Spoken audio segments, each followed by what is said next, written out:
Luksemburg, Skopje in Priština. Na te destinacije boste že z novim zimskim voznim redom lahko poleteli tudi z Brnika. Naše največje letališče se po dolgem okrevanju po epidemiji očitno le prebuja. V primerjavi z lanskim letom naj bi letošnje leto našteli za približno petino več potnikov, skupaj 1,2 milijona. To so sicer številke, ki nas lahko veselijo, a so hkrati še vedno precej nižje od tistih, ki jih denimo beležijo letališča v soseščini. Ali bo trende naraščanja dodatno pospešila ustanovitev novega nacionalnega letalskega prevoznika?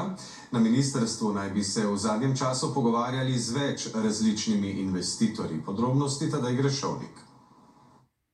Slovenija še vedno velja za eno najmanj zanimivih evropskih destinacij za letalske prevoznike, teh ne premamijo niti sicer res da skromne državne subvencije. Kljub temu se promet po epidemiji počasi krepi, s tem pa pojasnjujejo na Brniku tudi povezljivost naše države z drugimi evropskimi mesti.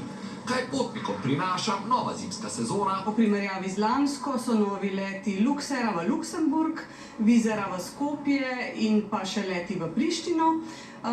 Nekateri prevozniki pa tudi povečujejo pogostost letov, in sicer v Istanbul, Cirih, Dubaj in pa Beograd. A število destinacij, če naše največje letališče primerjamo s tistimi v soseščini, ostaja zelo omejeno.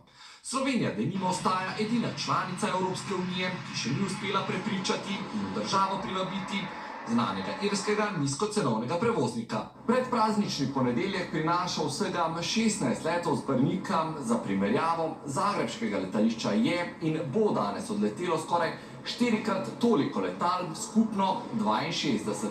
Največ, skoraj polovico letov sicer načrtuje njihov nacionalni letalski prevoznik. Bomo tudi mi dobili svojega, ali so načrti ustanovitve novega nacionalnega prevoznika s pregrešno drago sanacijo države po poplavah že pozabljeni? Ministrica Alenka Bratušek tako kaže, na idejo še ni obupala. Na ministrstvu naj bi v zadnjem mesecu na to temo opravili več pogovorov. Ja, lahko potrdim, da smo bili na Ministrstvu za infrastrukturo, kjer smo se pogovarjali na temo letalske povezljivosti, več o sami vsebini pogovorov pa ne bi želel razkriti. Poleg predstavnikov Amilije so se, kot lahko preberemo v bazi lobističnih stikov, na infrastrukturnem ministrstvu oglasili tudi investitorji iz Azije. Da država letalske družbe ne bo ustanavljala sama, je sicer že pred meseci napovedala tudi Bratuškova. Absolutno ne zaradi financ, ampak zaradi know-howa.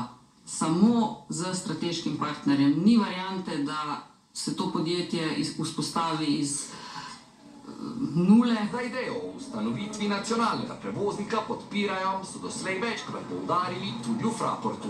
Tudi sami si pojasnjujejo, prizadevajo krepiti povezljivost naše države.